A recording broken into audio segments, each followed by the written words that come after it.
I found the letter on a Tuesday. It was wedged between a utility bill and a real estate flyer, its cream-colored envelope heavier than the rest, weighty, like it carried something more than just words. The return address was from a law firm I'd never heard of. Gold embossed letters in the corner. Carter and Lowell, estates and trusts. My first thought was that it had something to do with Grandpa. He'd passed 6 months ago, quietly, the way he lived. No drama, no spectacle. Just a hospital bed, a weak pulse, and me, holding his hand as his breath slowed to a whisper. I stood there in the hallway, coat half off, keys still in my hand, just staring at the envelope. The air smelled like cinnamon, probably from the candle I'd lit that morning, and outside, rain whispered against the windows in soft, deliberate strokes. It was the kind of day where time stretched out and folded in on itself, like the world wanted to pause for something. I sat at the kitchen table and slid a letter opener beneath the flap, careful not to tear it. Inside was a single sheet of parchment, crisp and formal. My name was typed at the top in bold. To Camila Rose, this letter concerns the final estate instructions left by your grandfather, William H. Rose. My throat tightened. It wasn't grief this time. I'd already walked through that fire. It was something else. Anticipation. Dread. Confusion. I kept reading, but the words blurred as a tremor spread from my chest to my fingertips. I hadn't expected anything. Grandpa never talked about money. Not with me. All he ever left me were memories, his smell of cedarwood aftershave, the way he whistled while pruning his garden. The secret knock on my bedroom door before he'd sneak me extra dessert after my parents had gone to bed. The letter didn't give much detail, just a date, a time, and an address. An appointment at the firm's downtown office. Something about a clause in the estate that involved me directly. I leaned back in the chair. The old wood creaked beneath me. Rain slid harder against the glass now, steady and rhythmic, like a second heartbeat. I turned the letter over in my hands, half expecting more to fall out. A note, a photograph, some explanation, but there was nothing else. I traced the edge of the paper with my thumb, trying to stay calm, but my mind was already spinning. Why now? Why me? Grandpa's estate had already been handled, hadn't it? Months ago, at that dinner where my parents toasted Vanessa for her incredible future and casually mentioned that Grandpa had left her everything to help fund her dreams. They said it so naturally, like it was always meant to be that way. I remembered sitting there, a glass of wine untouched in front of me, trying not to look surprised. Trying not to look hurt. My father had said something like, "You're doing fine, Camila. You've got your little job, your place." Grandpa knew Vanessa needed the help more. My little job. My place. Like I was some side character in a story I didn't write. Back then, I didn't question it. I'd learned better. My family had a way of rewriting history with smiles and shallow toasts, pretending love was conditional only on how easy you made their lives. But Grandpa had been different. Quiet, sure, not the kind of man who fought battles out loud, but he saw things. He remembered. And now, there was this letter. I looked up at the clock. 6:42 p.m. The appointment was for Thursday morning, just 2 days from now. The kettle hissed. Behind me, snapping me out of thought. I hadn't even realized I'd turned it on. I poured a cup of tea and took it to the window, watching the rain trace slow rivers down the glass. Something about the weight of that letter in my hand made the world feel tilted, like the ground was shifting beneath old lies. Whatever Grandpa had left, whatever truth he'd locked inside that firm, was waiting, and I was ready to open it. I used to think love was something you earned. If I smiled hard enough, studied long enough, stayed quiet enough, I'd get a piece of it. Maybe not the whole thing, but just enough to warm my hands. Vanessa didn't have to try. She was the golden one. Even her name sounded like light. Blonde. Curls that caught the sun just right, report cards lined with A's and gold stars, dance recitals where she never missed a beat. She was the kind of child that made other parents jealous. Mine wore her like a medal, and me? I was the quiet one. The old soul, my grandfather used to say. To everyone else, I was just There. I remember once, in second grade, I stayed up for hours drawing a picture of our family for a school project. I used every crayon in the box, blue for Dad's eyes, green for the grass in our backyard, even a little yellow sun with rays, that touched each of our stick figure heads. I drew myself in the middle, holding both my parents' hands. For once, I wanted to be part of the center. The morning I showed it to Mom, she looked at it with that tight smile she always wore when she didn't know what to say. Then, without a word, she folded the page in half, ripped it down the center, and tossed it into the trash. "Don't clutter the kitchen, Camila," she said, as if that drawing had been a mess instead of my heart laid flat in Crayola. Vanessa had painted something too, some messy watercolor butterfly, and Mom framed it above the piano. I used to stare at it every night after dinner, watching the way the gold frame caught the lamplight like a crown. That was the rhythm of our house. Praise floated effortlessly toward Vanessa, like a breeze that only ever blew in her direction. When she won the spelling bee in 5th grade, there was a cake, balloons, photos. When I won the art fair that same year, Mom said, "That's cute," and went back to folding laundry. It's strange how a child learns to adjust their dreams to fit inside someone else's silence. I stopped bringing home drawings. I stopped speaking up at the dinner table. I became an echo in my own home, still present, but never heard. Even school didn't feel like an escape. Teachers always said Vanessa was a natural leader. I was well-behaved. That was the word they used when they couldn't remember anything else about you. I think Dad tried sometimes. He'd leave notes in my lunchbox once in a while. "Have a great day, kiddo." But even those faded as I got older, like he forgot who needed them most. By the time we hit high school, it was no longer subtle. Vanessa got a car on her 17th birthday. I got a bus pass. She had new clothes for every semester. I patched up mine with a needle I taught myself to thread. The first time I brought home a paycheck from my part-time job, I handed it to Mom without thinking. She looked at it and said, "Vanessa could really use some help with her photography. Class fees." And just like that, it was gone. They called it family. I called it sacrifice. It wasn't that I hated Vanessa. She was used to the sun. She never saw the shadow I lived in. But there were moments, quiet ones, where I let myself feel the weight of it. Birthdays where the candles felt dimmer. Dinners where no one asked how my day went.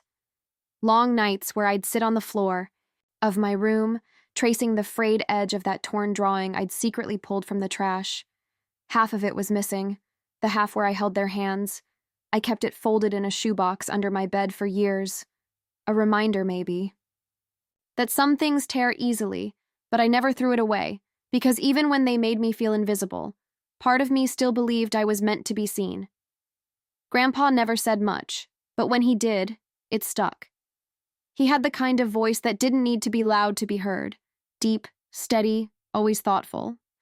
I used to think his silence was a kind of secret language, one you could only understand if you listened closely enough. When I was little, I spent entire summers at his house, a modest cottage tucked into the edge of town, wrapped in ivy and shadowed by tall pines. The kind of place where time seemed to slow down. He taught me how to use my hands before I understood what that meant. We'd spend hours in his shed, sanding old wood, measuring twice before sawing once, tightening screws with care. "You don't fix things by rushing through them," he'd say. "You fix them by understanding how they're made." Those days smelled like sawdust and lemon oil, and sounded like the slow creak of drawers being opened, the soft thud of tools being laid down just right. I felt useful there, present.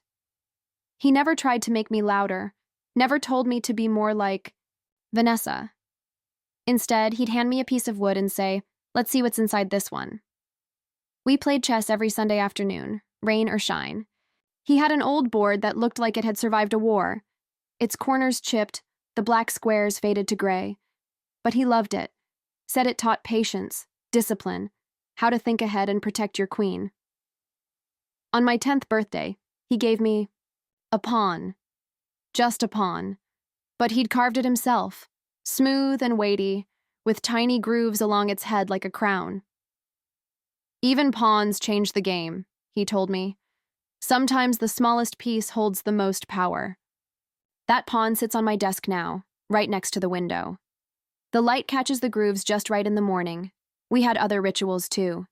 Vanilla milkshakes on Thursdays from a diner that barely had parking. A shared journal he kept hidden in. A drawer where we'd write letters to each other even when we were sitting in the same room. He said some truths are easier to write than to say. I wrote about school, about feeling invisible, about how it felt to live in a house that celebrated someone else's life while forgetting yours. He never told me what to do, just wrote back. Things like, sometimes roots grow in silence, and you don't have to shine like her, just stay lit. He didn't try to change the world for me. He just made a space inside it where I could breathe. That kind of love didn't come with loud declarations or lavish gifts.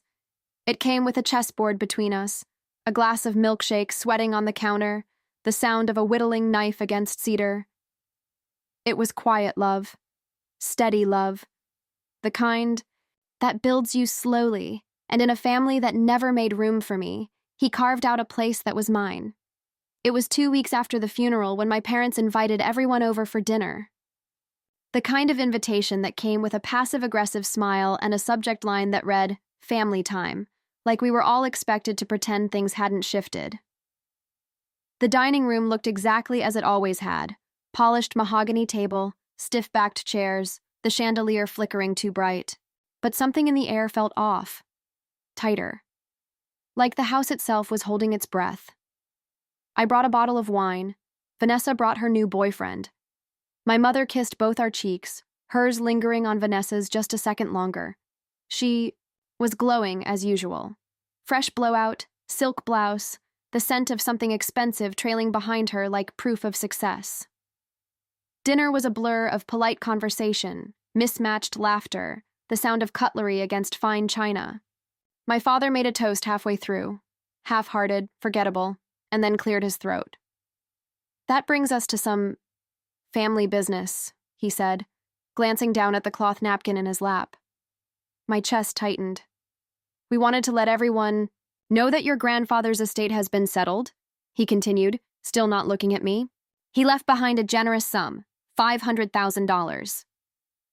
My breath caught. I looked across the table at Vanessa, then back at him. And given Vanessa's entrepreneurial goals, my mother jumped in, smiling that same smile she wore when she wanted something to feel like a compliment. It just made sense for the inheritance to support her startup. He always said she had vision. Vanessa beamed. She didn't even look surprised. It was like the air went still. No one looked at me. No one said my name. My fork rested against my plate, untouched. I couldn't speak, couldn't even blink. "He'd be so proud," my father added, raising his glass. "Of both of you, of course, but especially of Vanessa taking this bold step forward." Of course. I stared down at the napkin on my lap, white linen against my trembling fingers. I thought of Grandpa's chessboard, of the notes he used to write me in that shared journal, the vanilla milkshakes, the hand-carved pawn. He'd told me I had strength, that I mattered, and now they were rewriting his memory like he'd never known me at all. I opened my mouth, then closed it again. The words were there, but they felt trapped, lodged in my throat like shards of glass. Vanessa was already describing her business plan. Something about sustainable fashion, something about making a difference. I wanted to scream, to stand up and flip the table, to ask how they could erase me so easily, so cleanly, with nothing but a few well-placed words. But I didn't. I smiled. I nodded. I played the part, because if I showed pain, they'd win twice. Once by taking, and again by watching me break. Later that night, I stood alone in the hallway, staring at the framed butterfly painting that had hung there since we were kids. Vanessa's, still in its golden frame. I touched the edge of it, just lightly, and wondered what it would take to feel seen. Not praised, not rewarded, just seen. They never said I didn't deserve it. That would have at least acknowledged my presence. No, this was worse. This was erasure. And in that silence, I understood something. They hadn't just cut me out of the will. They'd cut me out of the story. For a while, I tried to make sense of it. Maybe there was a misunderstanding. Maybe they hadn't meant to leave me out. Not entirely. Maybe Grandpa had left something informal, something unwritten, and they were just following the technicalities. I told myself this over and over again, like a lullaby meant to hush the ache in my chest. But days passed, then a week, then 2. No phone call. No explanation. No apology. Just silence. And in that silence, the truth started to echo louder than any words they could have offered. I sat on the edge of my bed one evening, the light from the hallway spilling in soft and golden across the hardwood floor. The pawn Grandpa had carved for me caught the light just slightly, casting a long, slender shadow across my desk. I picked it up, feeling the familiar grooves beneath my thumb. They'd told me who I was for so long. I had started to believe them, that I was quiet because I had nothing to say, that I was agreeable because I didn't have ideas of my own, that I was okay with being invisible. But I remembered things, like the time I got first place in the state art competition and Mom told me, "Don't brag, Vanessa just got a 4.0 again." Or when I landed an internship after 3 rounds of interviews and Dad said, "That's great, Camila, but your sister just pitched to a panel of investors. Even birthdays weren't mine." Vanessa once threw a fit because she didn't like the restaurant I chose. We canceled the reservation. I spent that night eating takeout while she sulked upstairs. They only praised me when she wasn't in the room. And even then, it felt like a consolation prize. A participation ribbon handed out because someone remembered I existed. I thought, maybe deep down they loved us equally, just differently. But that dinner, that announcement, it wasn't a slip. It wasn't a moment of poor judgment. It was a choice, calculated, polished, presented like a fact no one was meant to question. And I didn't. Not then. I sat through it, composed, pretending I didn't feel the floor drop beneath me, pretending I wasn't unraveling, thread by thread. The worst kind of betrayal doesn't come with yelling. It comes with indifference. I stopped waiting for the phone to ring.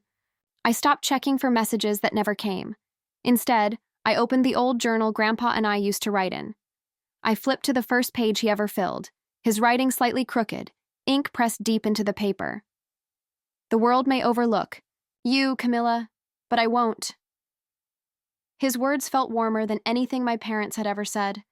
This wasn't the first time they'd erased me. It was just the first time I saw it clearly. It was the dust that got me first. Not the kind that floats delicately through sunbeams, but the heavy kind, settled and stubborn, clinging to old wood like memory. Grandpa's shed hadn't been touched since he died. The padlock had rusted, but the key still worked. It was tucked into the drawer of his nightstand, wrapped in tissue like it mattered. I almost didn't open the shed at all. I told myself I was just helping my parents clear things out. But I think I knew something was waiting. Inside, it smelled like pine shavings and oil, the scent of quiet work, of hours spent carving, fixing, arranging things just so. His workbench was still scattered with half-finished projects. A wooden spoon with no handle, a clock face without numbers, a tin of screws, each one polished like it had been chosen. I stood for a long time, letting the air settle around me, letting myself remember. In the back corner, beneath a faded navy tarp, sat his desk. Not the one in the house, the one he really worked at, the one he kept locked. I ran my hand along the drawers. Third one down. It didn't budge. I hesitated, then reached under the lip of the desk, where I remembered he once told me in passing, "Not everything worth finding is kept in plain sight." There it was. A small metal key, taped to the underside. The drawer slid open with a low groan. Inside, a single envelope thick and neatly sealed. My name was written across the front in his steady, slanted handwriting. Camila, not sweetheart, not pumpkin, like he used to call me. Just my name. Plain and deliberate. I sat on the floor and opened it with shaking hands. Inside was a letter and a legal document. A photocopy of his will. The date jumped out first, months after the one my parents had referred to at dinner. My eyes scanned the page. heartbeat climbing with every line. In the event of my passing, the sum of $500,000 is to be left to my granddaughter, Camila Rose. In the event that she is unable to accept or cannot be located, the amount shall revert in full to the Rose Family Educational Trust for underprivileged students. No mention of Vanessa, no mention of anyone else. Me. He'd changed it. He'd written me in, and they never told me. I felt a cold stillness spread through my chest, like air had been sucked out of the room. They had it. They must have. This wasn't lost. It wasn't tucked away in some forgotten drawer. They chose to ignore it, or worse, bury it. The paper trembled in my hands as I read it again and again. The language was clear, binding, legal. He hadn't just left me something. He'd left me everything, and they had taken it anyway, smiled while doing it, raised a glass to it. Outside, the wind picked up. Dry leaves scraped against the siding, tapping like fingers trying to get in. I stood, document still in hand, and looked around the shed, this quiet place where I was always welcome, where I was taught to build things that last. He'd known, not just about me, about them, about how easily truth gets rewritten. He'd left a final piece behind, not just for my protection, but to give me the voice they always tried to take. The will wasn't just money, it was memory. It was proof. I folded the envelope carefully and tucked it into my coat. For the first time in weeks, I didn't feel invisible. I felt seen, and I knew exactly what I had to do. The law firm was tucked between a boutique travel agency and an old bakery that smelled like cinnamon and regret. The windows were dusted with sunlight, the kind that makes everything feel older, like time has been folded around it too many times. Inside, it was quiet. Too quiet. The kind of quiet that makes your thoughts louder. I sat in a leather chair that squeaked every time I shifted, holding the envelope like it might slip away if I didn't grip it tightly enough. The receptionist had offered me water. I declined. My throat was too tight to drink. A door opened with a soft click. "Camila Rose," a woman said, her voice professional, not unkind. I followed her into a conference room where everything smelled faintly of lemon polish and legal. Paper. A man waited behind a wide oak desk.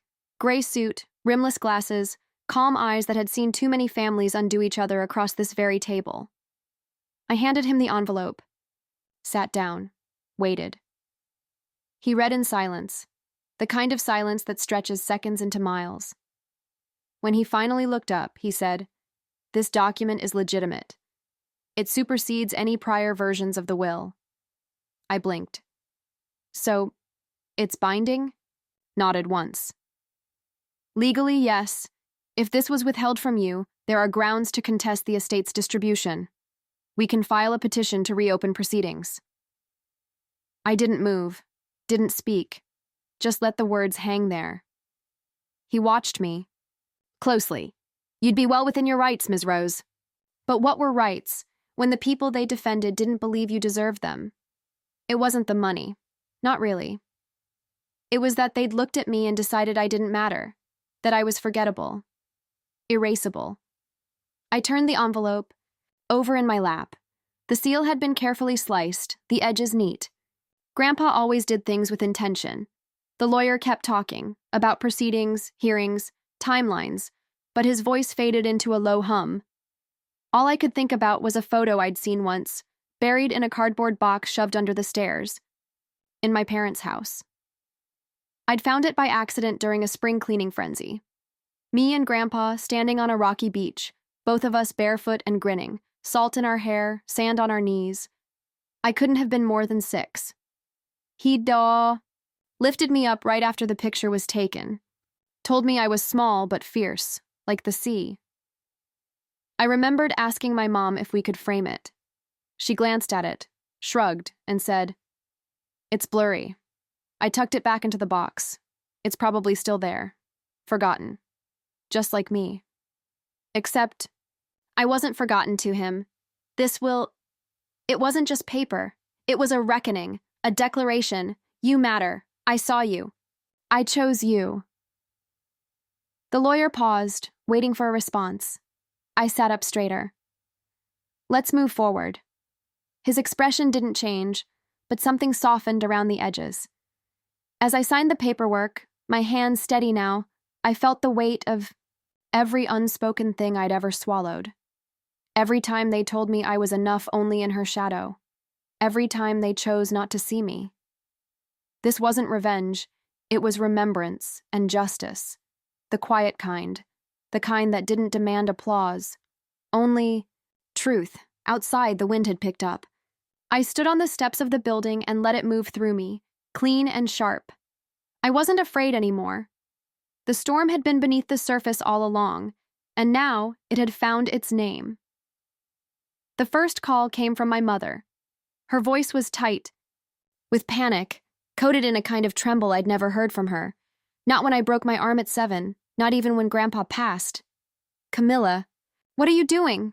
she asked, as though I'd set fire to something sacred. "You're tearing this family apart." I didn't respond right away. The silence on my end said more than I ever could. She started crying, or maybe she wanted me to think she was. The sound felt practiced, like something she rehearsed in her head before dialing. We just thought, Vanessa needed the help more. She's trying to build something. And I wasn't, I wanted to ask. But I didn't. Instead, I let her words hang in the space between us like fog, dense, cold, impossible to see through. Vanessa was next. Her text came at 1:42 a.m., as dramatic as it was predictable. "This is spiteful, Camila. You know Grandpa didn't mean for it to be like this." I stared at the screen, thumb hovering over the reply button. Then I set the phone down and let it ring when she called. They were unraveling. My parents began sending long, winding emails, filled with memories they'd cherry-picked to soften me. My mom attached photos from birthday parties, most of them with Vanessa in the foreground and me half cropped out. My dad reminded me of family values. They were trying to rewrite the script, but it was too late. The petition had been filed. The clause was real. The new will, binding. They never thought I'd fight back. Never imagined I'd have the strength or the proof. But I did. And it wasn't just in legal filings or notarized papers. It was in every moment they thought I hadn't noticed. Every time they looked through me, and every time Grandpa looked at me like I mattered. I found the voicemail by accident. I'd been digging through my old things, clearing out storage, and came across an old phone I hadn't used in years. It was dead, but I charged it out of curiosity. There were 3 saved voicemails. 2 were blank. The third, it was Grandpa. His voice crackled through the tiny speaker, soft and low, like it always was. "Hi, sweetheart. Just wanted to say, you're doing better than you think. I see how hard you're trying. Don't let anyone else decide your worth, okay? That's yours to name." I sat on the floor of my apartment, knees pulled to my chest, and listened. To it over and over. That message wasn't for the version of me I had to become to survive. It was for me, the girl with calloused fingers from helping him sandwood. The girl who wrote in shared journals and never asked to be the favorite, only to be seen. I backed up the voicemail. Twice, then once more, just to be sure, as the proceedings moved forward. I watched my family contort. Their faces at mediation sessions were a study in disbelief. They smiled through clenched teeth, said words like unfortunate misunderstanding, and tried to paint me as confused. But every word I spoke was calm, measured, precise. Not because I wanted revenge, because I was done apologizing for existing. My mother clutched her pearls, literally, when the lawyer read the clause aloud. Vanessa stared straight ahead, jaw tight, blinking furiously. They hadn't prepared for the possibility that I wasn't broken. They hadn't planned for me to remember. That voicemail played in my headphones on the walk home afterward. The city was cold, but not unkind. A breeze brushed past me like a whisper. "You're doing better than you think." They had built a perfect lie, wrapped it in smiles and birthdays and selective memory. But I had something stronger. The truth.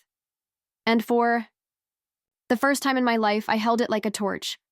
The courtroom was colder than I expected. Not from the temperature, but from the way everything felt stripped of softness. Hard benches, gray walls, fluorescent lights that hummed faintly above. It wasn't a place for comfort. It was a place for clarity. I sat in the front row, hands folded in my lap, the edges of Grandpa's letter pressed into my palm from where I'd tucked it into my coat pocket. It wasn't evidence. It wasn't required. But it was mine, and I wanted it with me. Vanessa walked in with a lawyer in a tailored navy suit and an expression that looked more like inconvenience than fear. My parents followed, dressed for a funeral. My mother's lips were pressed so tight they were nearly white. My father wouldn't look at me. The proceedings were quiet, civil, just as the judge had requested. Each side presented its version of the truth. Ours came with documents, signatures, timestamps, notarized seals. Theirs came with tone, emotion, memory reshaped for convenience. When it was my turn to speak, I stood slowly. My legs were steady, but my voice wasn't. It trembled at first, like it had been waiting too long to be heard. I didn't come here to take anything, I said, looking not at them, but at the judge. I came to make sure something wasn't stolen. Not from me, but from him. I let the silence linger. My grandfather changed his will, not out of confusion, not because someone whispered in his ear. He did it because he knew something no one else in this room was willing to admit, that love isn't always loud, that sometimes it's written in quiet acts, in time, in trust, and in this case, in ink. I sat down. The only sound was the judge flipping to the final page of the file. She didn't take long. The court recognizes the validity of the revised will and finds no legal standing for contest. The estate shall be administered according to the updated terms, with the full inheritance awarded to Camila Rose.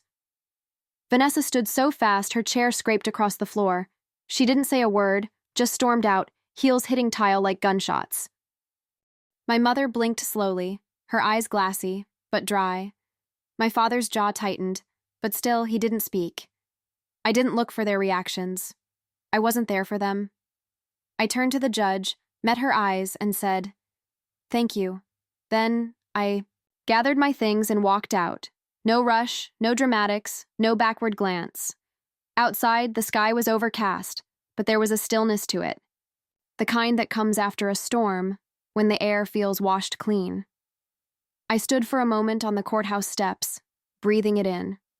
Not triumph, not relief. Just a kind of peace I hadn't known I was missing. It wasn't about the money.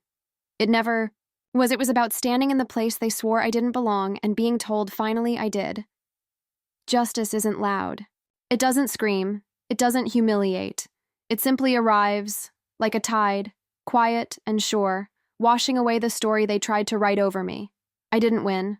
I reclaimed, and that made all the difference. The house wasn't much to look at. Peeling paint. Crooked shutters, a roof that sighed in the wind like it had secrets to keep. But it sat on a quiet patch of land just outside town, where the air smelled of damp soil and pine, and where you could hear your own breath if you stood still long. Enough. It was exactly what Grandpa used to talk about when we sat on the back steps of his cottage, watching the sky turn to watercolor. "One day we'll find a place of our own," he'd say. "Something with a little porch, a creaky floor, and enough room to plant something that lasts." I bought it in cash. No ceremony, no calls to celebrate, just a signature, a set of keys, and silence. The first day, I walked through every room, barefoot. I wanted to feel the history beneath my soles, the lives that had passed through here, the dreams etched into door frames, the corners where time had settled like dust. The floors were scarred, but solid. The walls yellowed, but strong. It wasn't broken, just waiting. I began slowly, sanding the floors until they felt like new skin, stripping old wallpaper to reveal the bones of the house. I painted the kitchen a soft blue, the kind that feels like morning even in late afternoon. In the evenings, I planted lavender along the front path. Grandpa always said it kept the bees happy. I liked the way it smelled on my fingertips, clean, earthy, calm. Some days I'd find myself humming one of his old songs without realizing it, the notes rising into the beams as if he might still be listening. It wasn't about creating something beautiful. It was about honoring something real. I didn't post pictures. I didn't invite anyone to see. This wasn't a showcase. It was a restoration.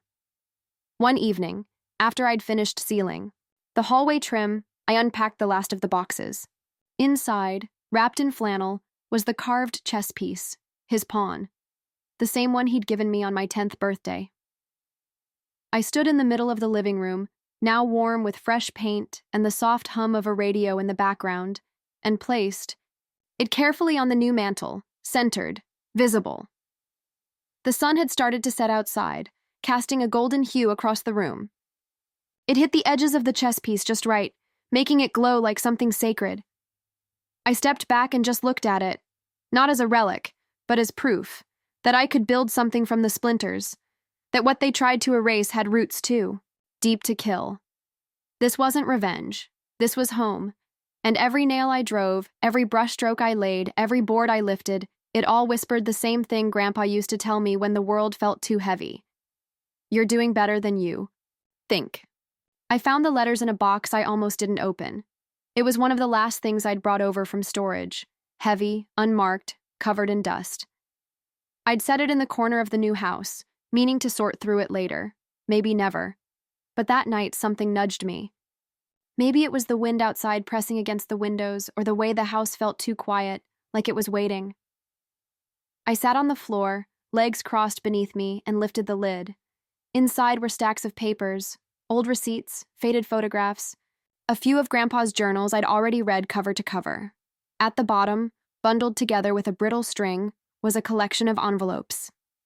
My name was on every one, 12 in total, one for every birthday we hadn't spent together in the last 12 years.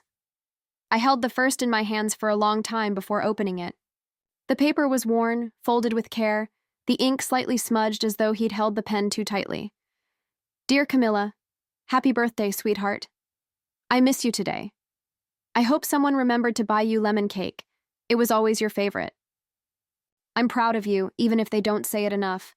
I know you don't like being the center of attention, but you deserve to be. Just for being you. My eyes blurred. I blinked, and the tears came, warm and full. Not from grief. Not even from sadness. From recognition. From the quiet, overwhelming sense of being held.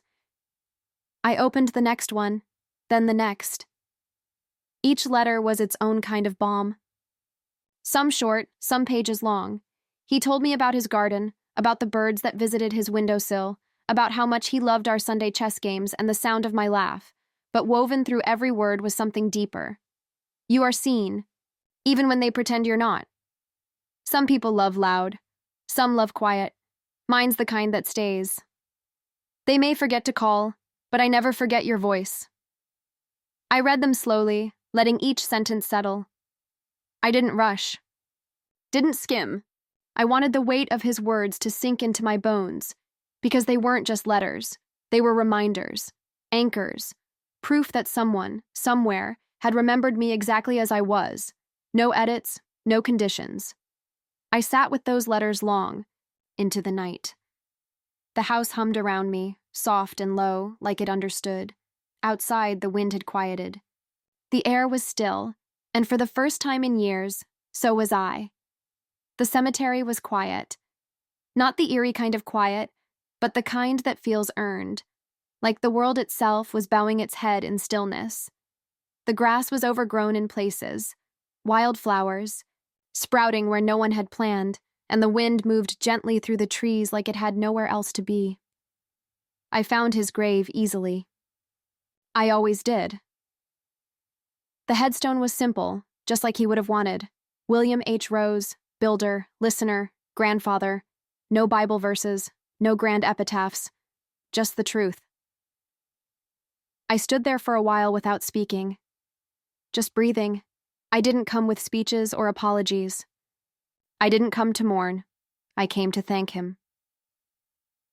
The chessboard was wrapped in an old flannel towel, edges frayed from years of use. We had built it together when I was 13. Every square sanded smooth by our hands.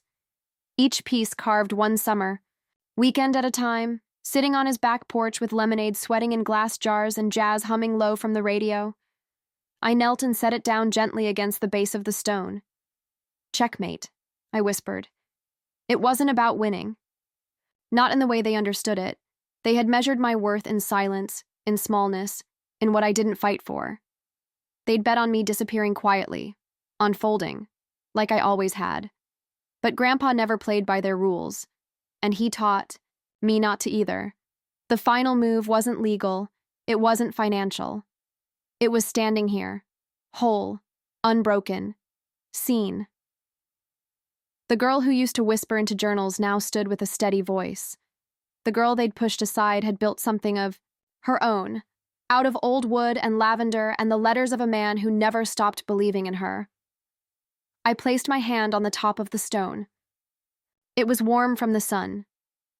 Thank you, I said, voice low, for seeing me before I saw myself. A breeze moved through the trees again, soft and slow. Then I turned. Not with heaviness, not with regret.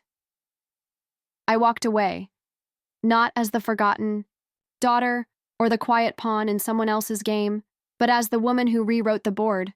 They hadn't erased me. They'd only underestimated who I'd become.